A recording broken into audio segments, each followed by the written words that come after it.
The 2025 national budget was announced last year. 2024 was a very tough year for Zambians, facing an energy problem through electricity and towards the end, some shortages of fuel. The projection for this year, 2025, is a 6.6% growth, and the questions that arise are whether or not this will be possible. We're joined by the Economics Association of Zambia President Oswald Mungule, who will be explaining to us how this is achievable and what role citizens have got to play in achieving it. Welcome to this day.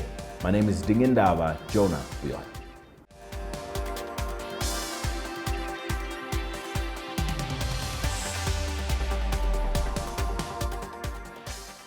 Thank you so much for joining us on this edition of This Day. We're very grateful that you've made time to speak with us. But let's start off with your thoughts and giving your picture on how Zambians and their economy has been performing in the year 2024. Let's have that review. Thank you so much for inviting the Economics Association of Zambia to this interview. In terms of Zambia's economic performance for 2024, the following are some of the key macroeconomic metrics.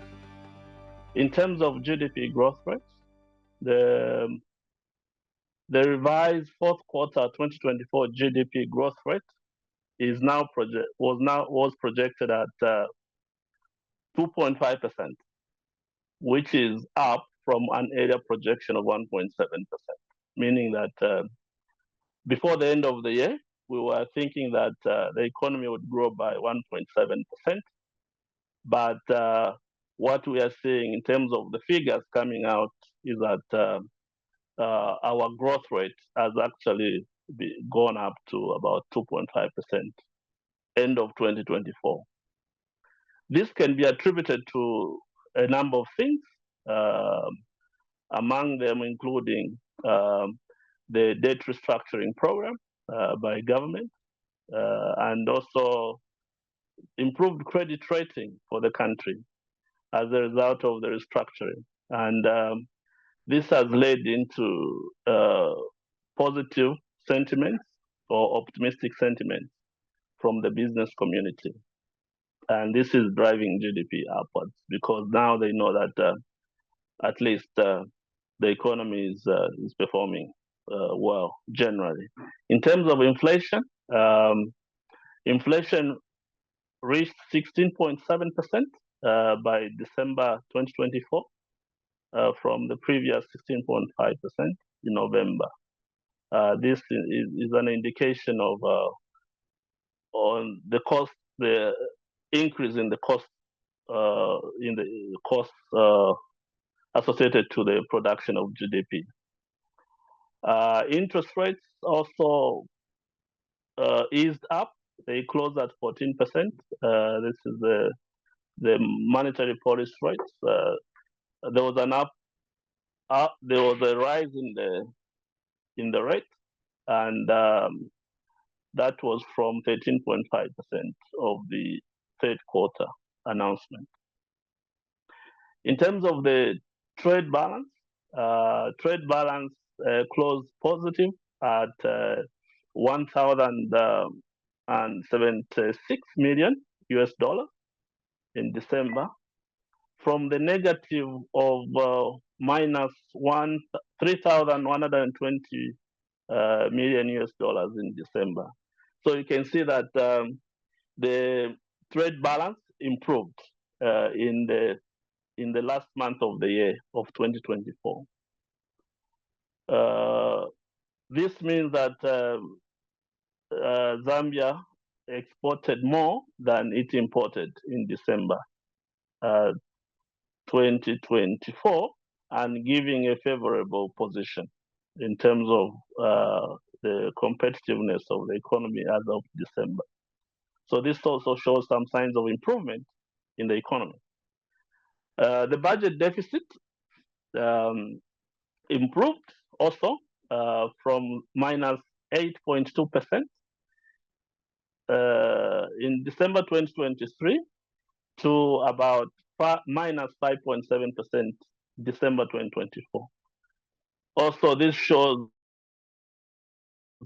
some indication in terms of the expenditure restraint on the part of government and trying to bring the trying to bring the budget deficit down to uh, required levels.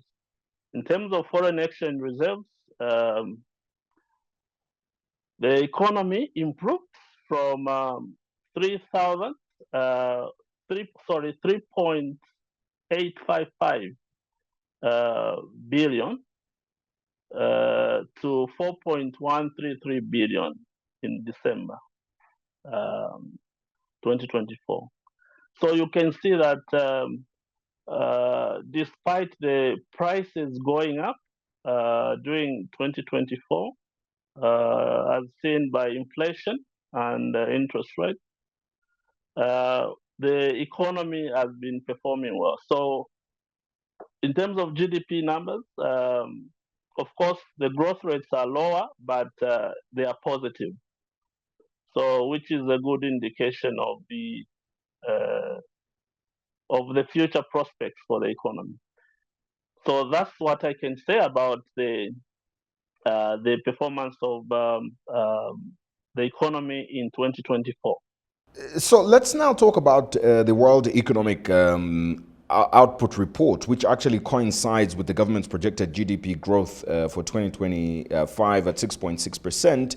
Considering the challenges that have been posed by the energy shortages, we are having an electricity crisis.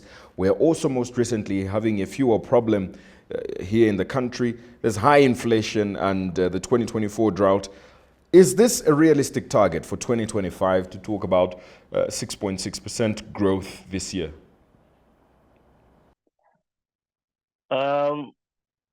Yes. To start with, if you recall, during the National Economic Gala that the ESZ held in December, we actually aligned what the ESZ thinks will be the economic growth rate come 2025. And the ESZ actually looked at a figure of about 6.7%, whilst the projections by government, as shown in the budget address for 2025, was 6.6%. Now, this has also aligned with the IMF, figure of 6.6%.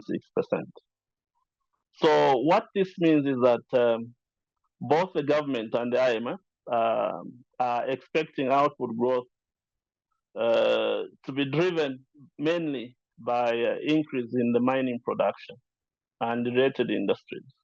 So we are expecting horizontal and vertical integration taking place in the rest of the economy, resulting from these increased output from the mining sector.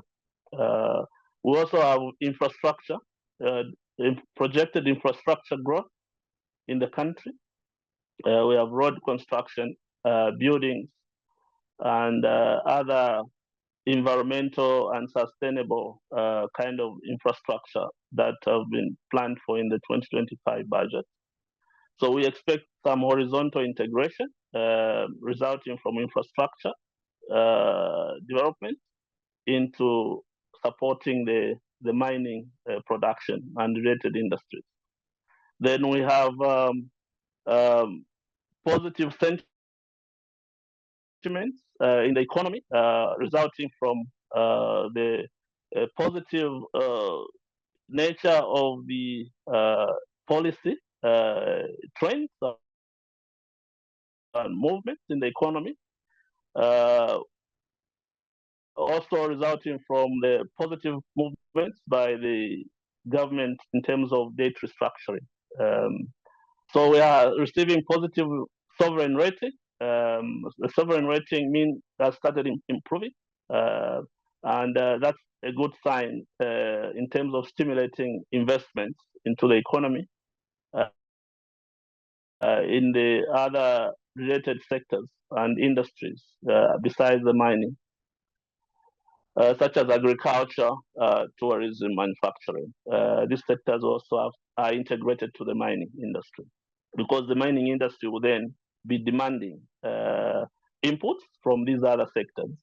And these other sectors that I've mentioned will then have to increase their production in order to supply to the mining industry.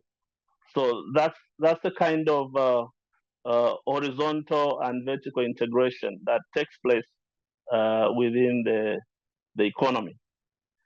There is also a relatively more predictable policy regime that is driven by accountability and improvements in the rule of law and property rights.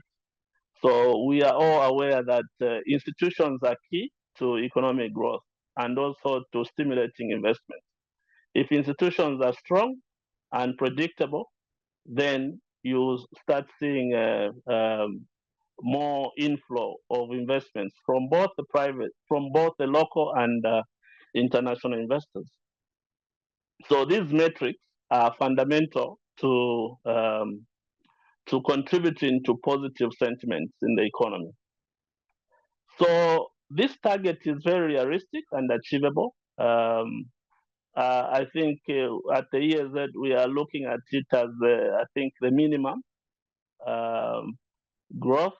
So if, depending on how the private sector responds to government signals, then we might even exceed. But holding other things constant, if nothing happens on the policy front, if the policy front is predictable, then the businesses will hook in and lock in their investment for 2025. What is prevailing in terms of the economic environment as set by the government, and support come up with policy interventions that should be able to help the country, aid the country to forge ahead and increase or accelerate economic growth. So that's what we can say about the projections of 6.6% by the IMF and the government of the Republic of Zambia. I apologize for the break in transmission. I was saying that one of the things that you say is key for us to achieve this growth projection is predictability. But predictability has not been a major part of Zambia's economy in the past year of 2024. There was an unpredictable fuel pricing, an unpredictable average exchange rate, an unpredictable electricity supply, and there's nothing drastic that has happened at the start of this year that should guarantee us a predictable year. So if history is anything to go by, shouldn't we still be worried about the projection of 2025?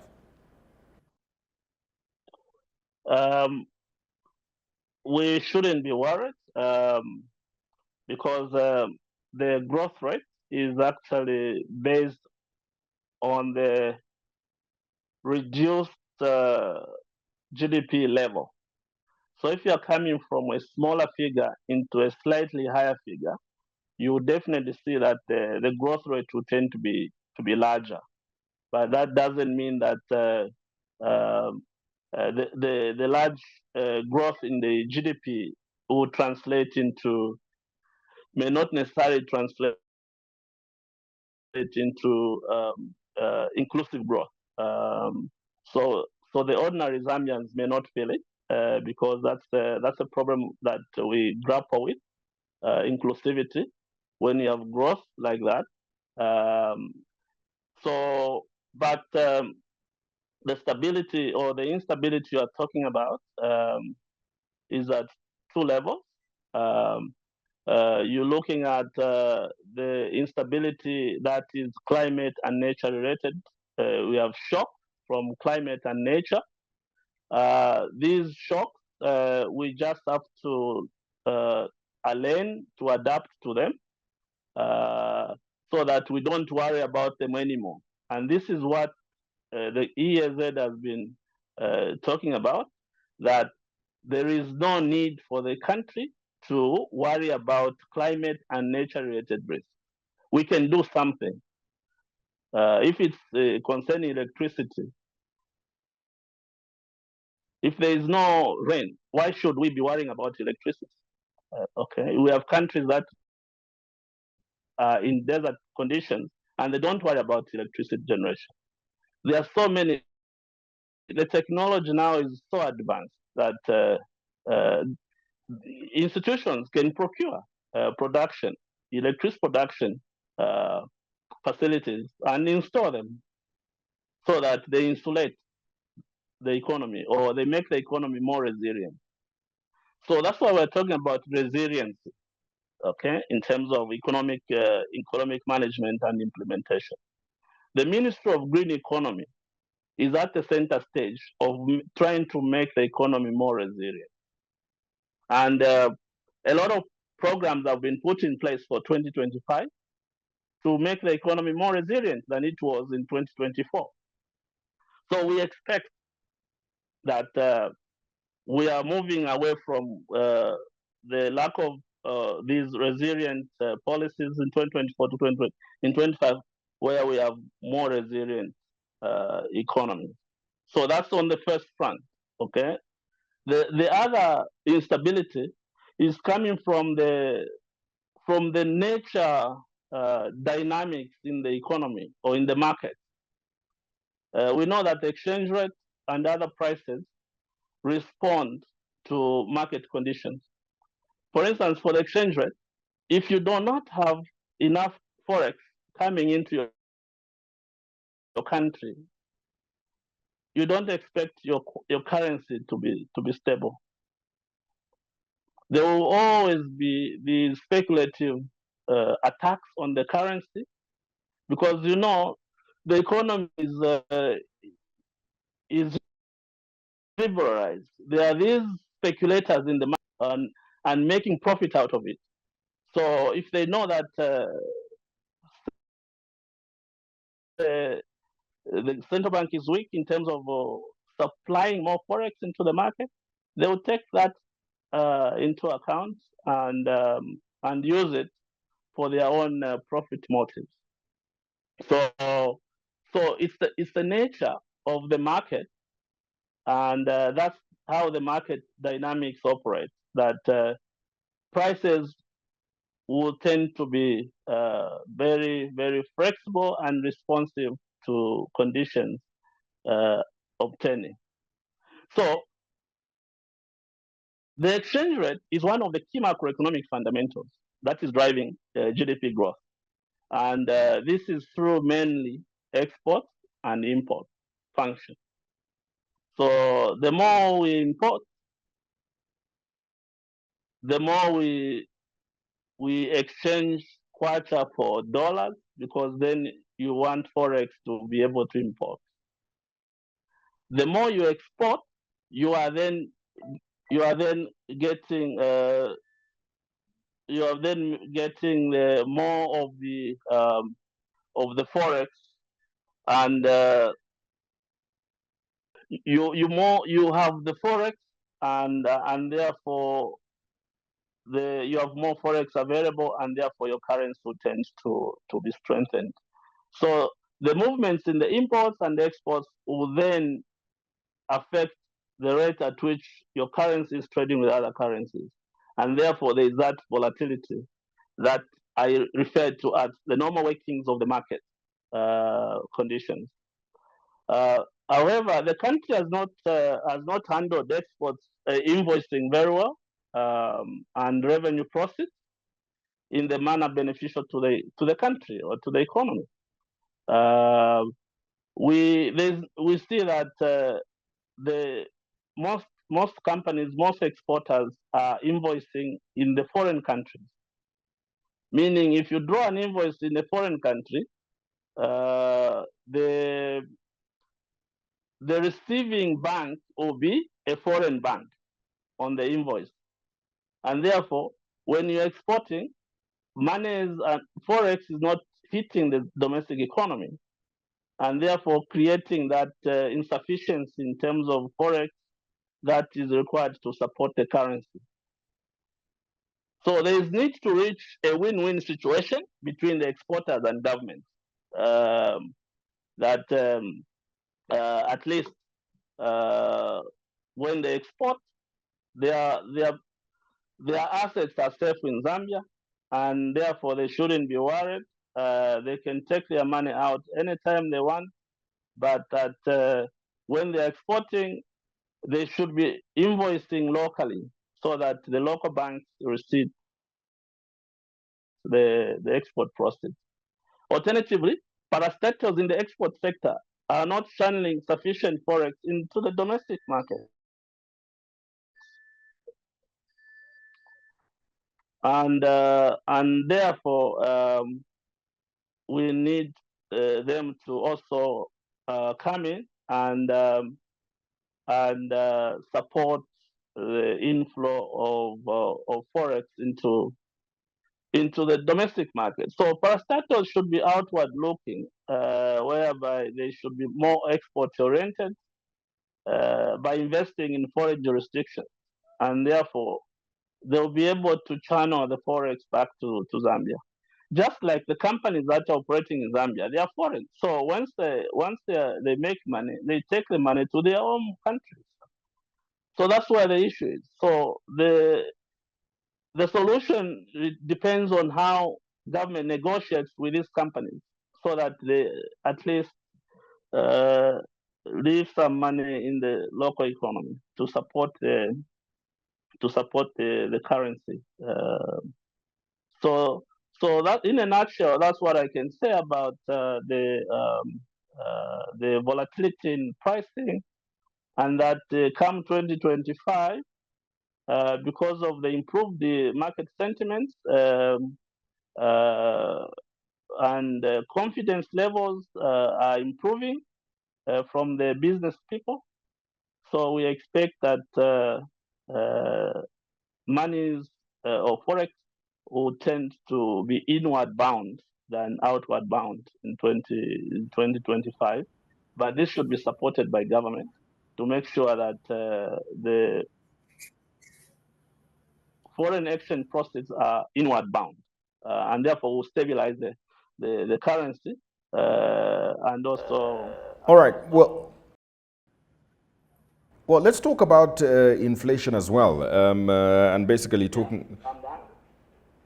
we talk about inflation and how we can work around that, because that's one of the challenges that we experienced in 2024, that inflation, government was failing to arrest inflation, and one of the things they were doing was changing the monetary policy rate, but inflation was consistently on the rise, and this was obviously indicating a negative impact on the economy. How should government work around inflation in reducing it to the targeted 6 to 8%? Thanks. First of all, inflation is also another key macroeconomic variable that can impact on production in turn. So as the Economics Association of Zambia,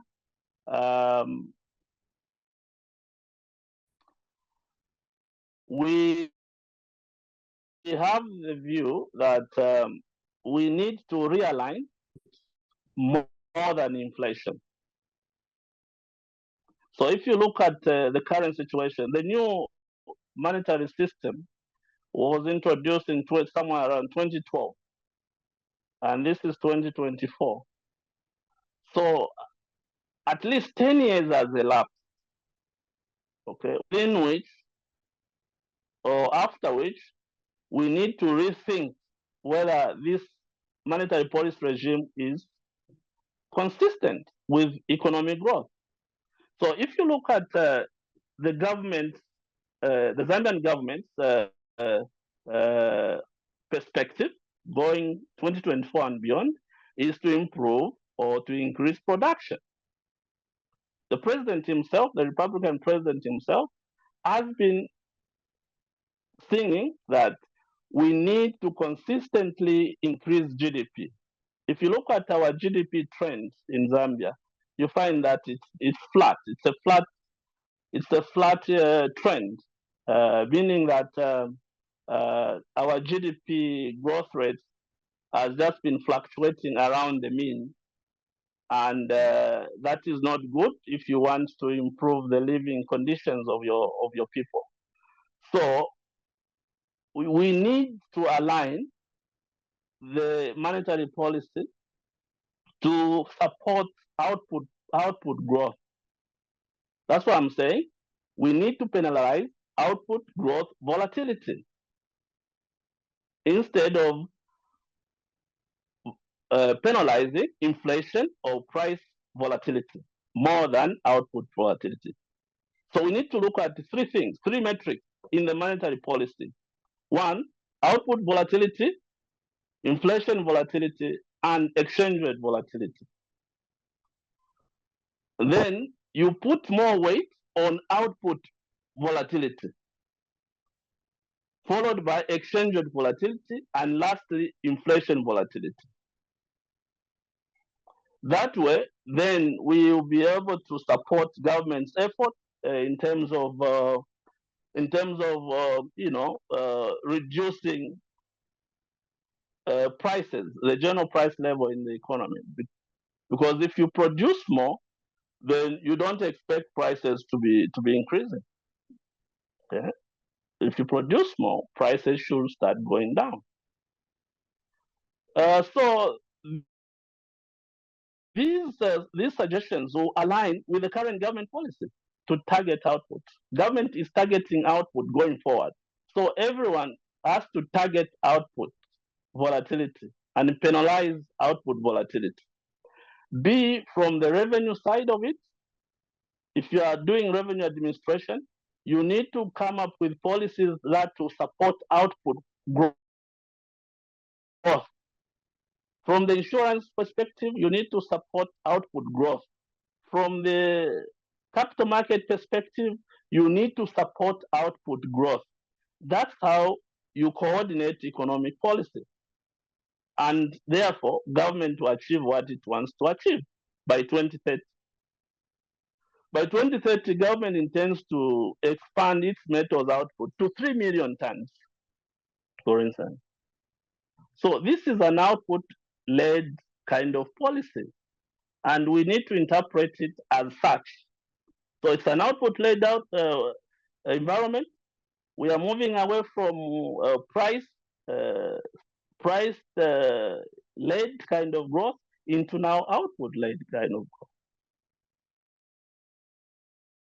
So as economists, we need to open up debate as to whether monetary policy theory of inflation can be applied for Zambia. We do not seem to see any evidence that inflation is significant a monetary phenomenon in an economy like Zambia. Most often, liquidity tightening is not followed by reduction in inflation. So this should ring a bell for rethinking the inflation-based policies that we have. If inflation is not largely monetary, and we generally agree as economists, then we shall see a drastic change in a move to develop a hybrid demand-supply management monetary policies. So we should be trying to think about a hybrid monetary policy, which combines some demand management aspects and also supply management, but leaning more to supply management, because supply management is tied with government's policy of increasing output by 2030. So monetary policies are varied and diverse, and as economists we know that, and therefore monetary policy engineering will be a solution, because we don't seem to see that demand management policies are effective in this economy. That's what I can say about that. Let's also talk about Zambia's debt situation. In 2025, Debt accounts for 59.7 billion kwacha of our budgetary resources, which is basically higher than the allocations to crucial sectors such as education, we've got health and social protection. So while Zambia continues to talk about restructuring its debt, we still are highly indebted, and this continues to be a major problem. How do we work around this? Because we owe money and we ought to pay it back. Okay. First of all, what I can say is that I don't know where the 59.7 billion of the budget resources is coming from, because I scanned through the government documents and I was not able to see the 59.7 billion in terms of debt expenses on debt amortization. Um,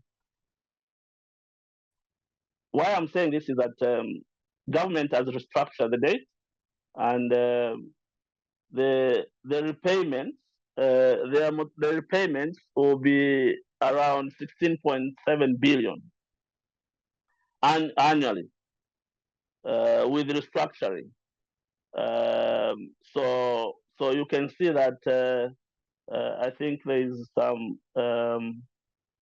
something that I didn't get in terms of the figure. But in any case, if what we can say from the EAZ is the same thing that is aligned with government programs in terms of external debt.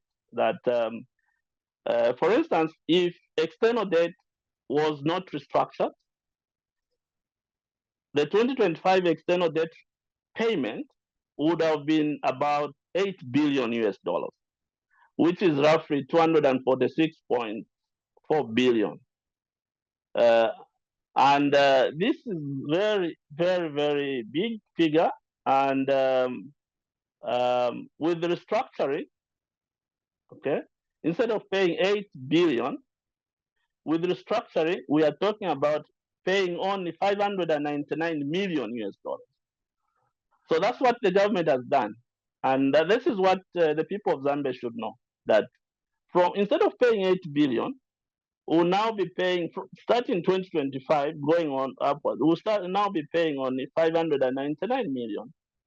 Now, if you translate 599 million US dollars at the rate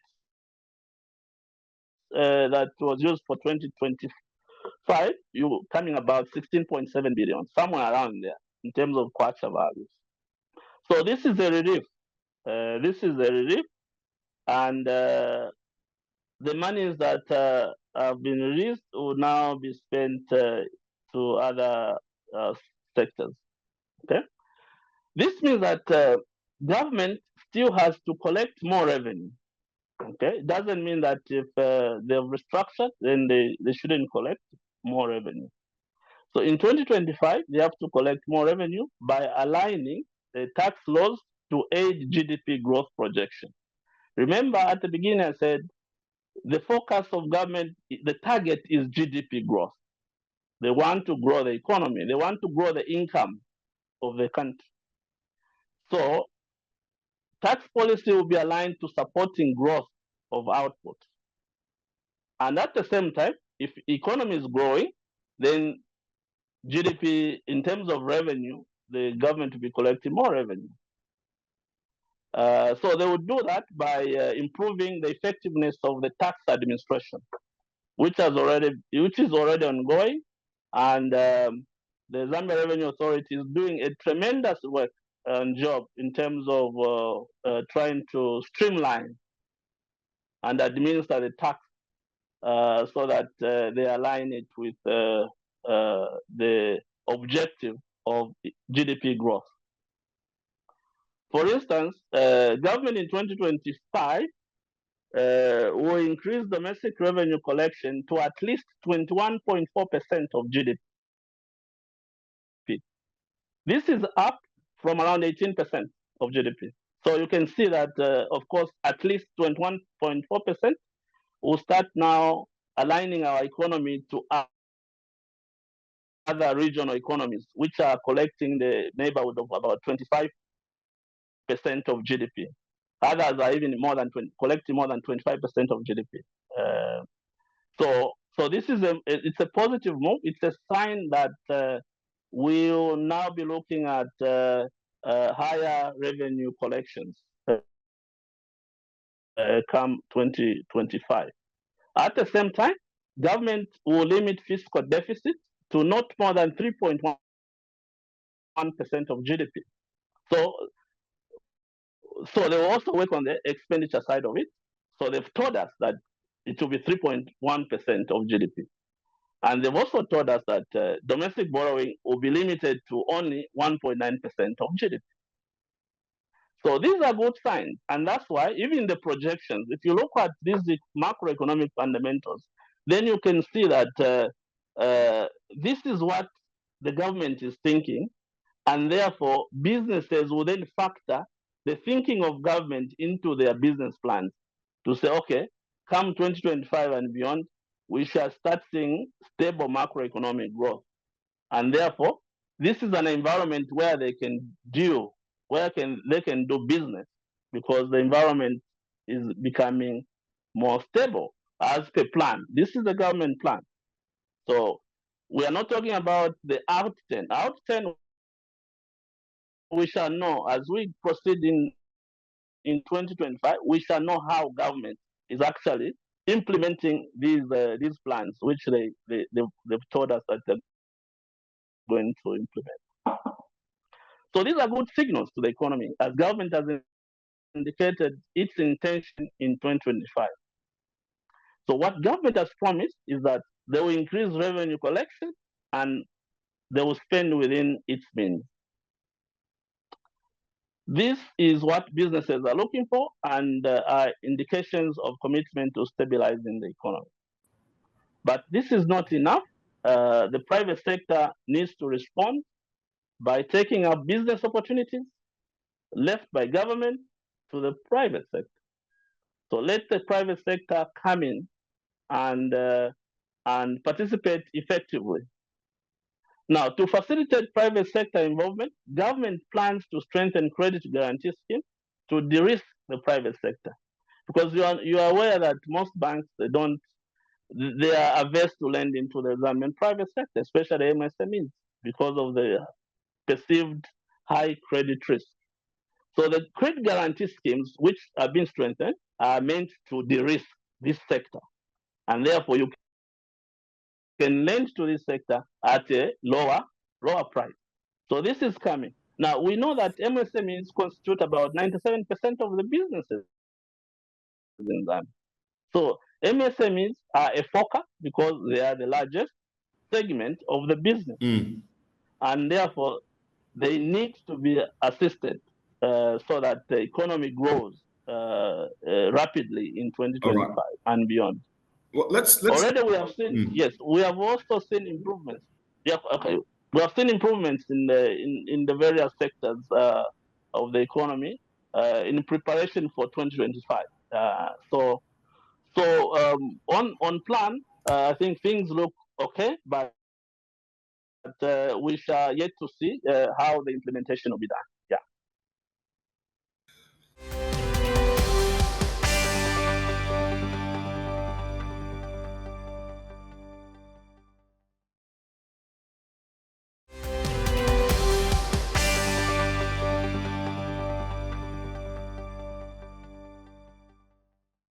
Very quickly, as we wind up, we see that one of the plans by government is formalization of artisanal and small-scale mining. How do you think this is going to improve economic performance in 2025? Yes, as I said, this artisanal and small-scale mining is part of the 97% of the businesses. So you see that the 3% include these big mines and stuff like these big companies, including the mines, the international companies. So to grow the economy, you have to incorporate the artisanal miners or small scale miners, and that's the only way to sustainably grow the economy. So government has set aside about 391.9 million kwacha as the SMEs Empowerment Fund uh, through the CEC. Now, of course, this isn't enough, but I think you can see that there's that motive to support these SMEs so that they can access that financing and also participate in the mining production. Then, secondly, provision of market-driven policies for ease participation of MSMEs is also underway in 2025. So MSMEs, first of all, on the financing side, as I mentioned, government is working on strengthening the credit guarantee system so that the sector is de-risked so that they can access loans cheaply. Then there are also market arrangements and efforts to grow the green and sustainable finance market. And this will drive and make MSMEs more resilient, okay, including artisanal and small-scale mining. They have to be, their operations have to be resilient to climate and nature-related shocks, because this is real. So whatever they engage in, they have to be looking at the future and to make themselves more resilient. Whatever happens, their production should be able to proceed. So government is bringing also affordable finance for MSMEs, uh, and this has been demonstrated in the budget by de-risking the MSME sector. So the 2025 budget is premised, in summary, is premised on economic recovery and promoting growth. So within that, the artisanal and small-scale miners are covered. Now, it's I think the major challenge to the participation of the artisanal and small-scale miners lies in the mindset. Mindset. So these miners, they have to be highly innovative. They have to come out, and they have to make sure that they work with the government, so that there's that rapport between the miners, the artisanal miners, and government, and receive the necessary help that they need. So there is also a need to bring about a regulatory, environment in the mining industry, so that it can also accommodate the artisanal and small-scale miner. The mining sector currently is the only sector that I think has not been regulated. There is no regulator. And I think this is something that the Ministry of Mining is working on. So we expect that this year we can have the regulator in the mining industry. And once there's a regulator, of course, a regulator is like a referee. So we expect that the playing field will be leveled in the mining industry, and therefore the small scale miners will be assisted, and also have a level playing field with the big guys in the industry. Okay, so, in a nutshell, the budget, for 2025 is built on the theme for building resilience, okay, for inclusive growth. So meaning that the small-scale miners will not be left out, because the budget is built on resilience and inclusive growth. All right. And the expectation is that it will improve the livelihood of the Zambians. Thank you so much for speaking with us on this interview and giving us those insights. We appreciate it. Thank you. Thank you.